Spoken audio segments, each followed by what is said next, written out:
Oui, tu es le Dieu grand, infiniment grand, tellement grand que, Seigneur, rien ne peut te contenir.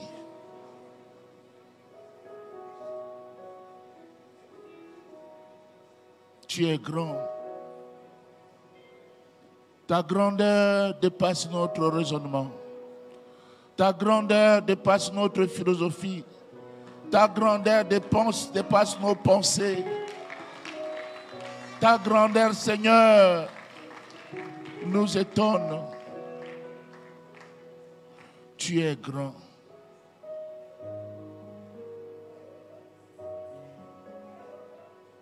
Tu es grand. Parce que tu es grand, nos problèmes sont petits. Parce que tu es grand, tu as la solution à tout.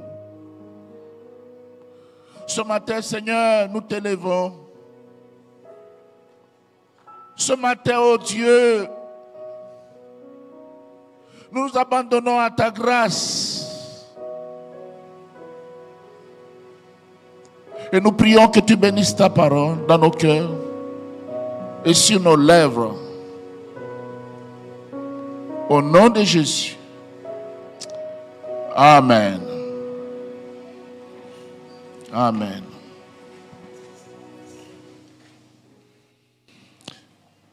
Je vous invite à ouvrir vos Bibles dans Marc 4, 35 à 41.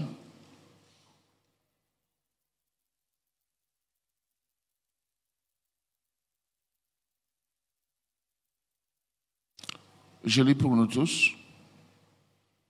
Marc 4, 35 à 41. Ce même jour, sur le soir, Jésus leur dit, passez à l'autre bord. Soulignez bien cela. Jésus leur dit, passez à l'autre bord. Après avoir renvoyé la foule, ils l'emmenèrent dans la barque où il se trouvait.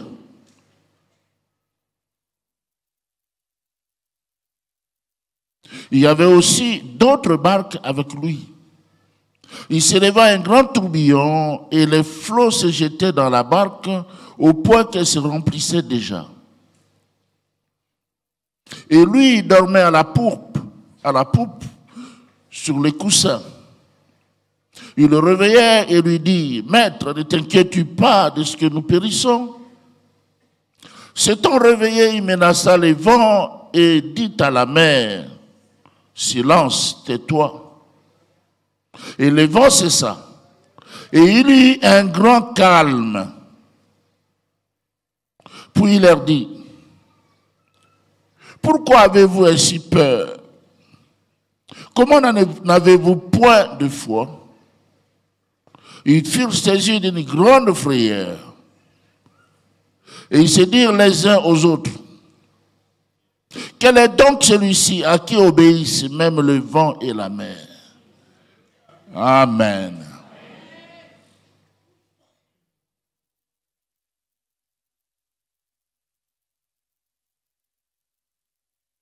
Bien-aimés dans le Seigneur, dans des moments d'incertitude, quand les tourbillons s'élèvent, et que les flots se jettent dans la barque de ta vie, il y a une chose qu'il faut faire. Il y a une chose qu'il faut savoir. Il faut savoir que Dieu s'en charge. Dieu s'en charge. Et si vous voulez, c'est ça le thème de mon message ce matin. Dieu s'en charge. Jésus s'en charge. Et puisqu'il s'en charge, il y a deux choses qu'il faut faire. Deux choses essentielles à faire. Premièrement, bannir la peur. Et deuxièmement, croire dans la parole de Dieu. Bannir la peur et croire dans la parole de Dieu.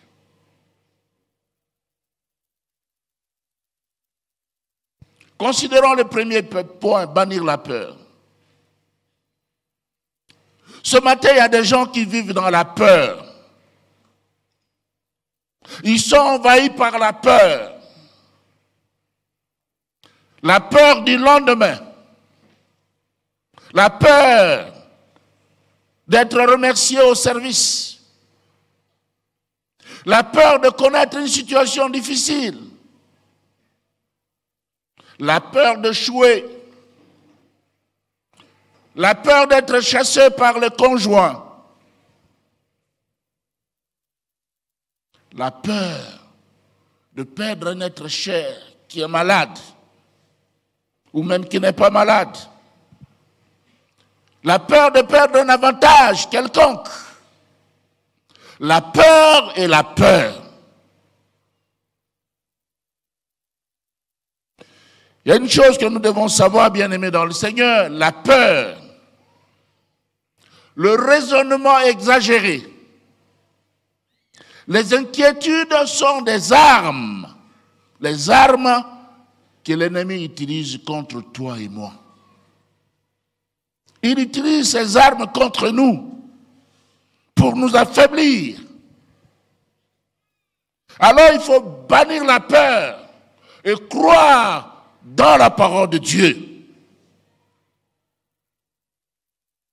Parce que la peur entraîne le découragement et elle fait naître le manque d'assurance. Voyez Élie face à Jézabel. Nous connaissons le récit, n'est-ce pas? Élie le prophète fait ce que Dieu lui demande. Et puis finalement, il tue le prophète de Baal. Et il fait tomber la poulie. Et les gens reconnaissent, ils disent, c'est l'Éternel qui est Dieu. Alléluia. Quand Dieu travaille, c'est visible et les gens voient et les gens parlent. C'est l'Éternel qui est Dieu, ce n'est pas Baal.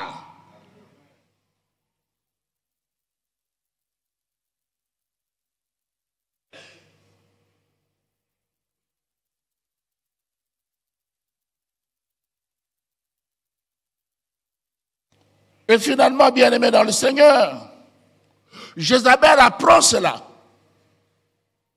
Elle envoie un message à Élie. Le message qu'il faut prendre au sérieux, c'est celui qui vient de Dieu. Pas le message qui vient de l'enfer. Pas le message qui vient de Jézabel. Pas le message qui vient du monde. Quand Élie apprend ça, il est pris de peur. Et il fuit. Et il dit, Seigneur, prends-moi. Jézabel dit, si je ne fais pas demain de ta vie ce que tu as fait au prophète de Baal, tu verras. Dis que ce n'est pas moi. Il apprend ce message, il lui fuit. Il dit, Seigneur, prends-moi. Je ne suis pas meilleur que mes prédécesseurs. Il se croyait meilleur que les autres. Qui lui avait dit qu'il était meilleur? Et il fuit la mort et il demande à Dieu la mort. Jézabel veut te tuer. Tu fuis et tu dis au Seigneur, prends-moi. Il a peur. Et lorsqu'on a peur, on dit des bêtises. On manque de foi. Et voyez même les enfants d'Israël et le roi Saül devant Goliath. Il venait tout le temps les narguer, tout le temps. ils avaient peur. Pas d'assurance, pas de force. Et la peur est aussi l'ennemi du développement et du changement. Dans Marc 25, la Bible nous parle de ces gens qui avaient reçu des talents. Et la personne qui avait reçu un talent l'a caché au lieu de le fructifier, ne se rendant pas compte des bénéfices qui en résulteraient. Il l'a caché. Pourquoi? Il avait peur. Écoutez ce que le verset 25 de Matthieu 25 nous dit. Ce que cette personne dit. J'ai eu peur et je suis allé cacher ton talent dans la terre. Voici, prends ce qui est à toi. La peur ne nous permet pas d'avancer. La peur nous freine. La peur. On a prié ici pour les élections. La peur de ce qui va arriver. C'est Dieu qui contrôle le monde. Le monde n'est pas contrôlé par les Américains ou les Français ou les Occidentaux. Le monde est contrôlé par le Seigneur. Faisons confiance à Dieu. Il a le monde dans.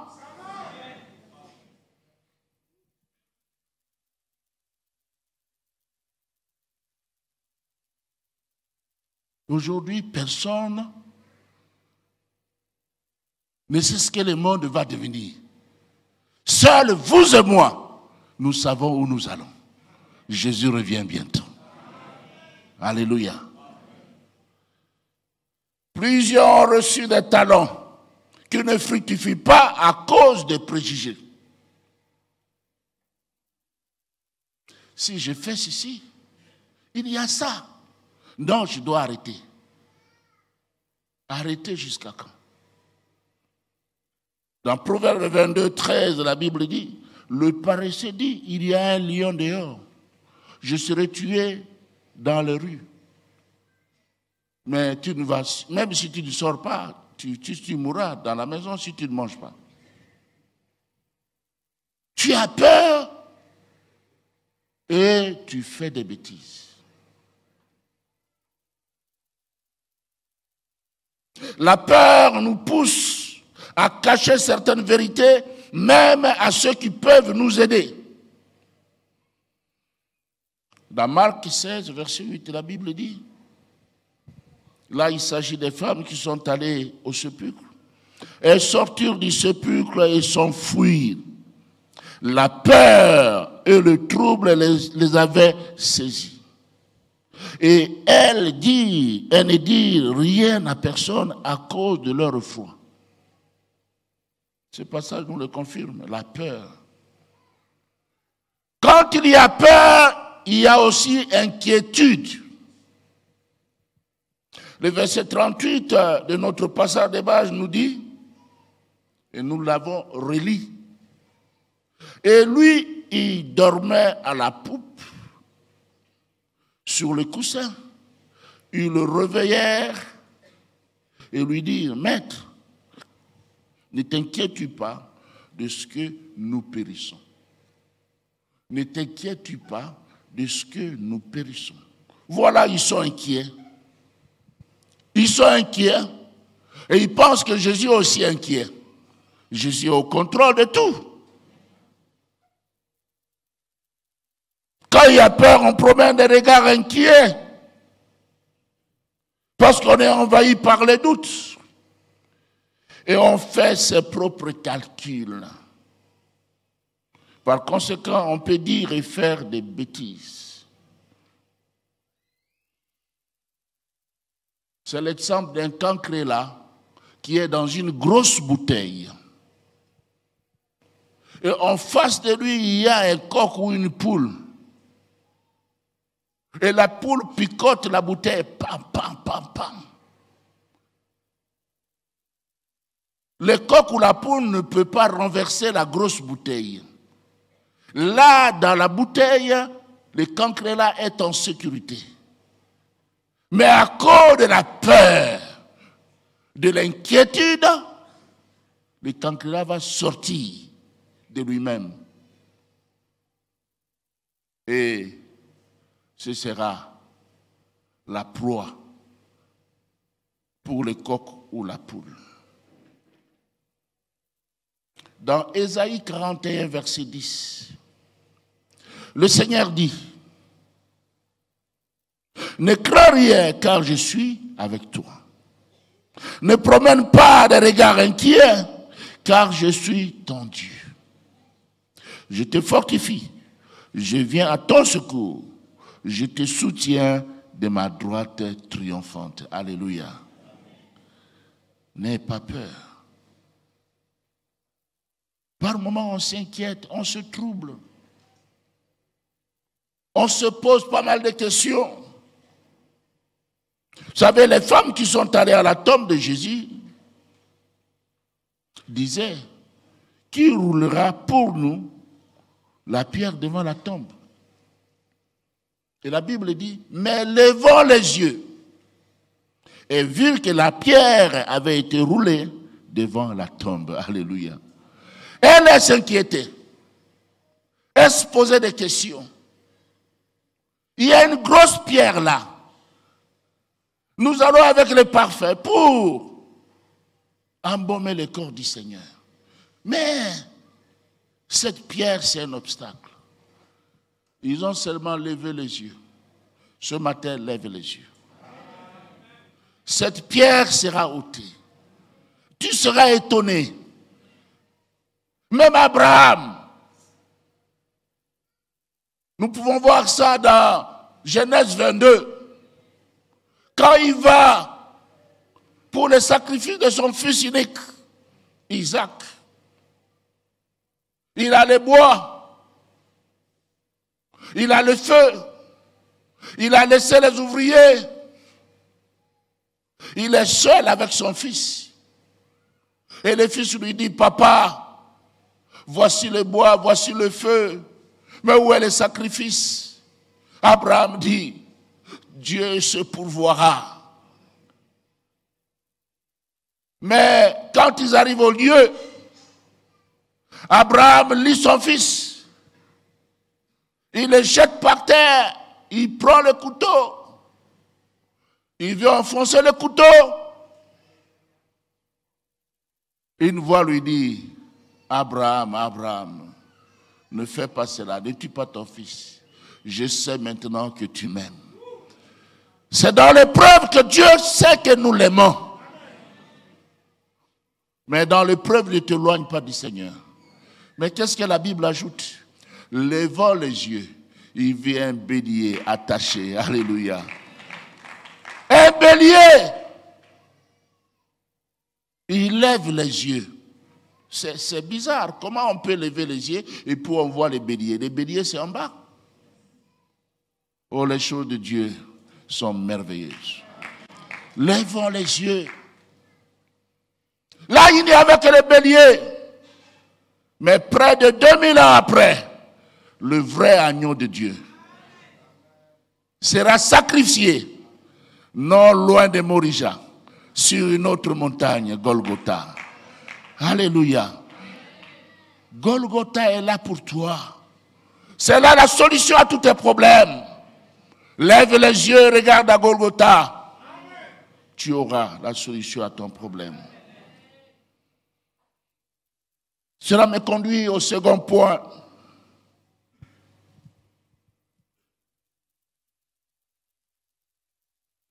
Le second point, croire dans la parole de Dieu. Croire dans la parole de Dieu, c'est croire que ce que Dieu dit est vrai. Vous comprenez? Ce que Dieu dit est vrai, est sûr, est correct. C'est admettre ou accepter les dires de Dieu, accepter ses paroles. C'est pourquoi nous, chrétiens, nous devons fonder notre foi sur la parole de Dieu. Et Jésus est la parole de Dieu. Il est cette parole qui a été faite chair. La parole de Dieu nous rassure et crée en nous la foi. Dans Romains 10, verset 17, qu'est-ce que la Bible dit? Ainsi la foi vient de... Et ce qu'on entend vient de la parole de Christ. Ce qu'on entend vient de la parole de Christ. C'est cette parole qui engendre la foi. Tu écoutes la parole de Dieu, ta foi augmente. Et avec la foi, l'impossible peut devenir possible. Puis dans Romains 1, verset 17, vers la fin, la Bible dit, le juste vivra par la foi. Il n'est pas dit le juste vivra par la vue, le juste vivra par les sentiments, le juste vivra par les circonstances. Non, non. Le juste vivra par la foi. La foi.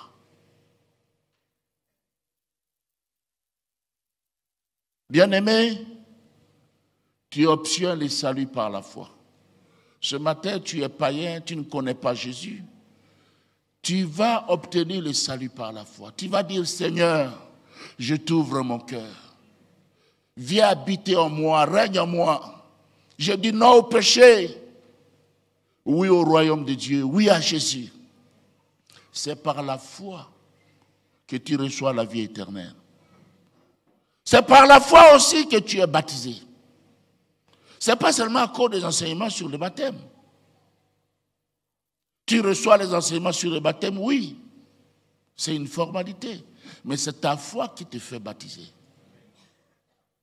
C'est par la foi que tu obtiens aussi la délivrance de cette situation qui te dérange. Si tu crois, cela peut arriver. Alléluia. Tout ce qui est du ciel se reçoit par la foi. En d'autres termes, la foi est comme la monnaie du ciel. On va au ciel par la foi. Même tes héros, tes dollars ne peuvent pas acheter la guérison. Seule la foi. La foi en Jésus. La foi en Jésus. Dans Jean 14, verset 1, Jésus dit que votre cœur ne se trouble point. Croyez en Dieu et croyez en moi.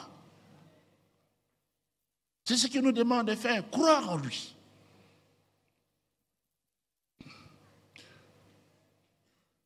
La Bible dit au verset 35 de notre passage de base, ce même jour, le soir, Jésus leur dit, passons à l'autre bord. Qu'est-ce que Jésus a dit? Passons à l'autre bord. Ça, c'est la parole de Dieu. Ça, c'est la parole de Jésus. Et cette parole est exécutoire. Cette parole s'accomplit toujours. Elle a dit, passons à l'autre bord. Il a dit, passons à l'autre bord. Il n'a pas dit, allez mourir. Allez vous noyer. Non, non. Il a dit, passons à l'autre bord. Sa parole a un pouvoir extraordinaire.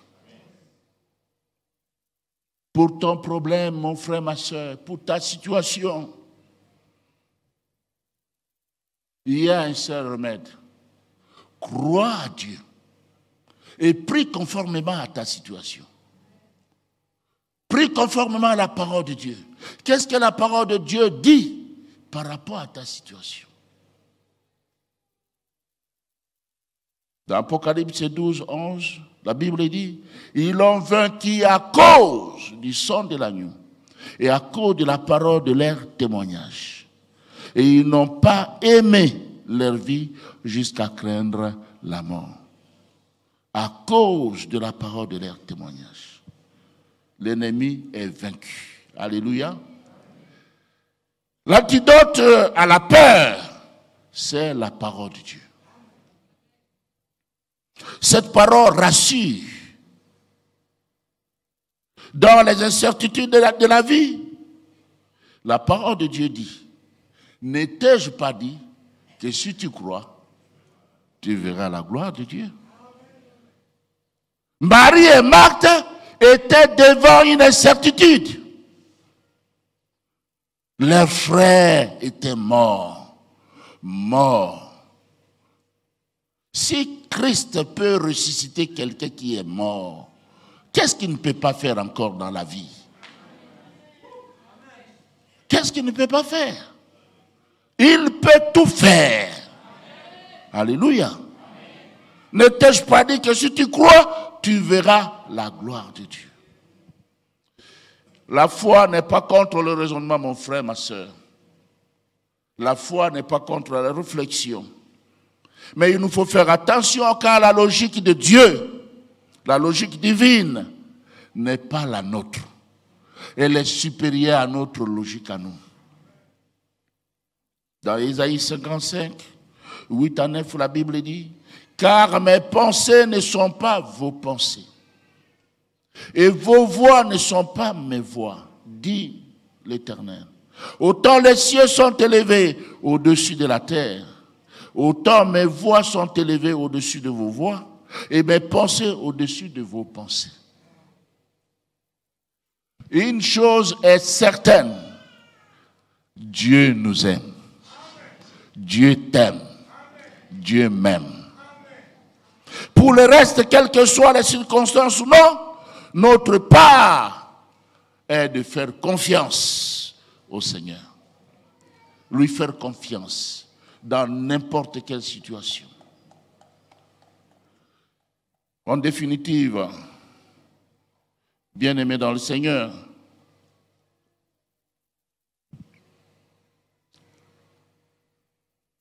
dans ces passages, on voit un grand tourbillon et au grand tourbillon se succède un grand calme, puis une grande frayeur, une grande crainte. L'auteur de cela s'appelle Jésus. Jésus peut permettre qu'il y ait un tourbillon aussi. Mais le tourbillon ne venait pas de lui. Il est celui qui nous apporte le calme. Et ce calme nous étonne. Jésus peut t'étonner même ce matin. Nous devons savoir que dans la vie, il y a des orages. Mais ces bourrasques ne doivent pas nous amener à l'agitation, à la peur.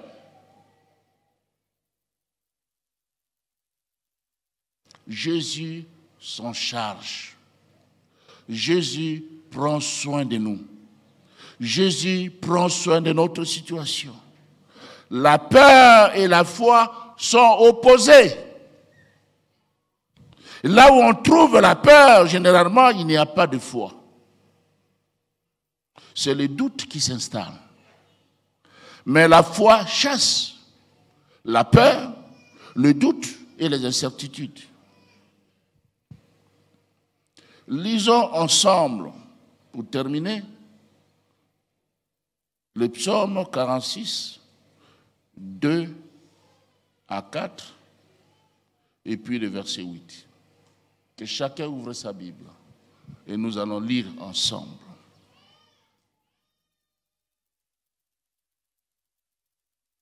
Un, deux, trois. Dieu est pour nous un refuge et un appui, un secours qui ne manque jamais dans la détresse. C'est pourquoi nous sommes sans crainte quand la terre est bouleversée et que les montagnes chancèrent au cœur de mer, quand les flots de la mer mugissent et qu'Im se soulèvent jusqu'à faire trembler les montagnes. Verset 8, l'Éternel des armées est avec nous. Le Dieu de Jacob est pour nous une haute retraite. Amen. Nous allons prier. Nous allons prier.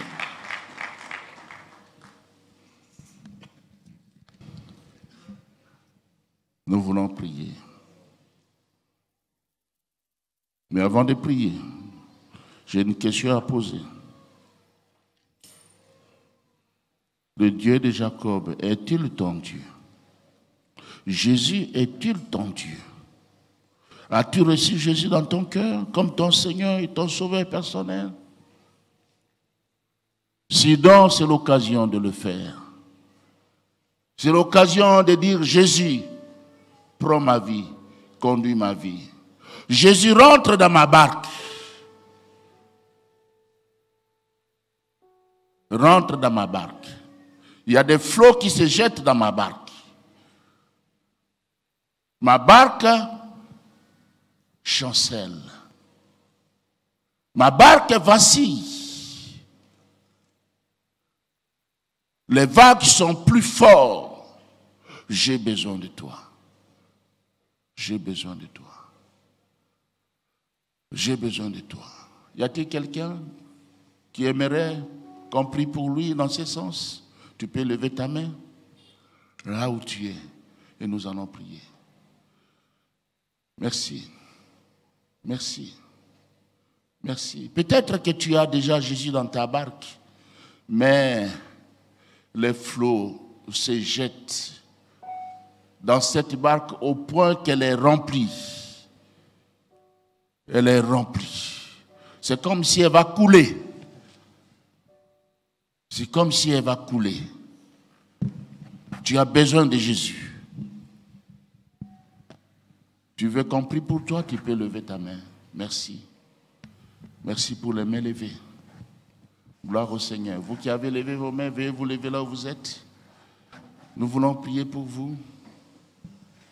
Pendant que nous chantons ces cantiques. Si la mer se déchaîne, si le vent souffle fort, si la barque t'entraîne, n'aie pas peur de la mort. Alléluia. Si la barque t'entraîne, n'aie pas peur de la mort.